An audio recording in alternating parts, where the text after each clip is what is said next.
Hi folks, I'm Tim, welcome to the Restoration Couple. In today's video we're on the last method of our shaker makers series, making shaker doors in 4 different methods in 4 days, so stick around and I'll show you how we get on.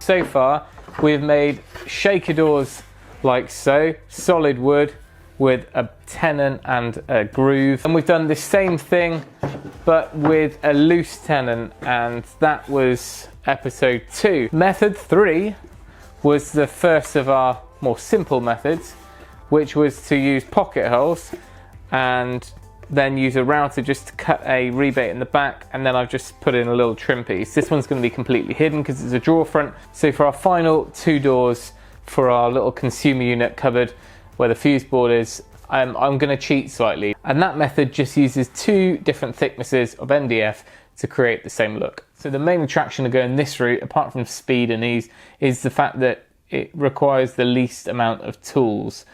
And if you're doing this on a DIY level just for a small cabinet or something, then this could be a good way to go. The first thing you need to do is cut your 12mm MDF. If I'm looking for an 18mm thickness cupboard door overall. That's 3/4 of an inch, and that's kind of a standard thickness. So we'll use 12mm for our backboard. That just needs to be cut to the size of the door you want. So I've got my square corner. I'm trying to use up some of the scraps from previous projects rather than start a new board. That's why this isn't the moisture resistant green stuff, but it should be fine. It's going in a cupboard in the hallway. Now, although I haven't tried this method myself, my dad and his friend who's a chippy made a whole load of these doors for when dad did his house renovation. So stick around to the end of the video and I'll see if I can get a bit of footage of some of the installs in their house.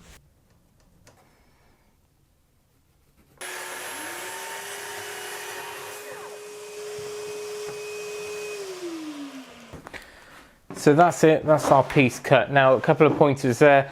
I made sure I had a nice square corner to take my measurements from. I also did a clean square cut off that end. If you've stored MDF or any boards really for any length of time and they've been battered around on the edge slightly, or even they've got a bit damp and swollen, it's good to kind of get a nice fresh cut to work from. So one little perk of going this route, rather than making everything in components and only really knowing that it's going to fit once it's all assembled, we can go and have a little dry fit to make sure we're happy with this before we get any further. Okay, so you'll have to ignore our little bit of ropey stonework here we still need to sort out, but this is our cupboard. I've made up this boxed in section and almost made a face frame style cabinet to tidy it all up, and our door is going to go in here, and I've allowed for a 2mm gap. So now I know I'm happy with that, we can go and move on to making the next cuts. If you haven't seen the first few episodes of this mini-series, I'll just quickly explain the build-up of a traditional door. In a traditional door, you have this frame and a panel, and the frame is made up of 2 stiles either end. They run full length, and then a rail in between. So we need our tool door here to basically simulate that, but we need to cheat. Once the panel is in here, you can see that there's a 6mm or 1/4 of an inch depth there to our frame, and that's all we need to do to add on to this to create the same look, on the provision that it's going to be a painted door rather than a stained door. Now, if you're trying to match existing doors in the same room, then you need to measure the thickness of the width of their frame, the stiles and rails. These are to match our kitchen, and they are 85mm. That's quite wide, but it's kind of standard for a lot of kitchen doors. Whereas some of the smaller cabinet doors that I've done at 65mm. And I think that's probably a better route to go for this smaller, slimmer door. But I'm just going to draw the lines on here, so we've got a bit of a visual.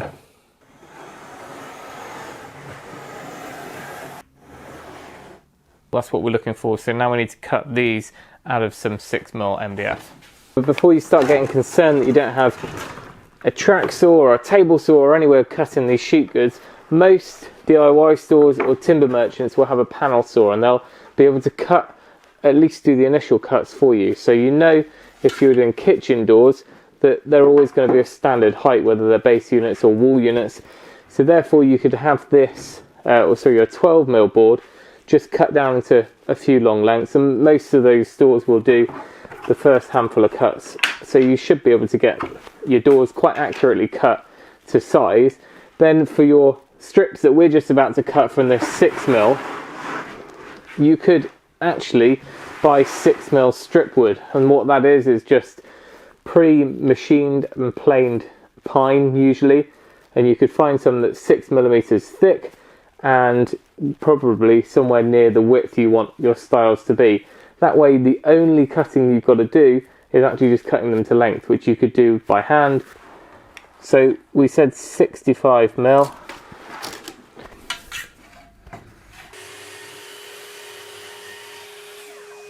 Right, that's it. That is the initial bit of tooling done.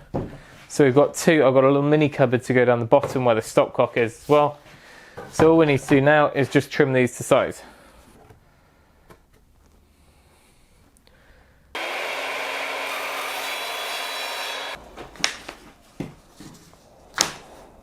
Of course, if you're working with MDF or plywood or anything for that matter, make sure you're wearing a respirator.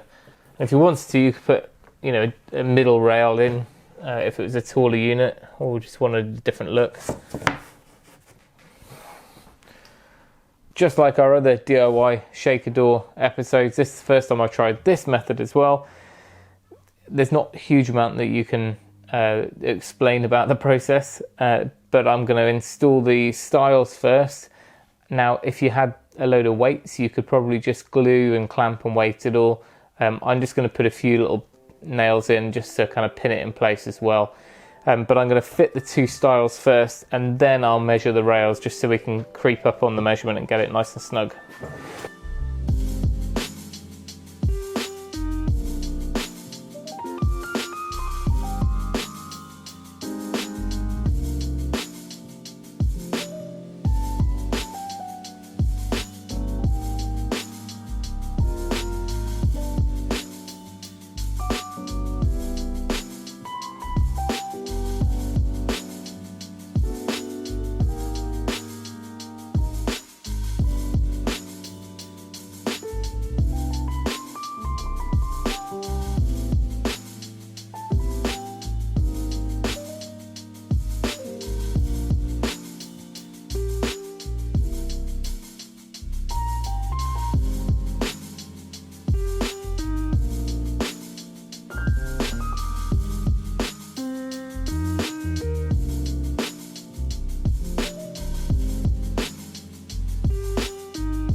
Now, as promised, here's some shots of Mum and Dad's place. Now, I'm obviously stuck in the house, can't leave the house at the moment, but here's some video that my brother's just sent over, and you can see there's a whole range of doors and drawers that Dad's done in this way, and they work fine. They obviously look flat on the inside, but these ones have been 5-6 years and they're nice and stable, and there hasn't been too much warping or bending even with the big doors.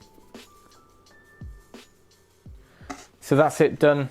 And the initial sanding, what you really want to do is just make sure that transition between the thinner material and the thicker material is completely smooth.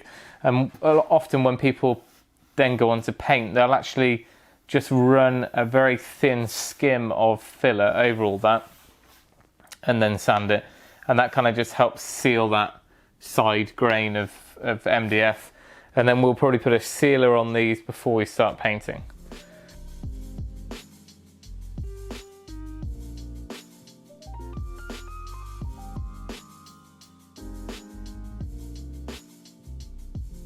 Well, there we go, folks. So that is the final method of our little epic mini series we've got going on.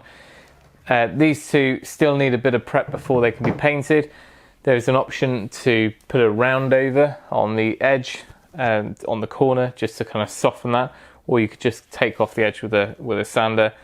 But it's just a simple, clean look, and probably one that's quite often used in commercial sort of joiners who are putting in wardrobes, built-in units, alcove sort of units, that sort of thing.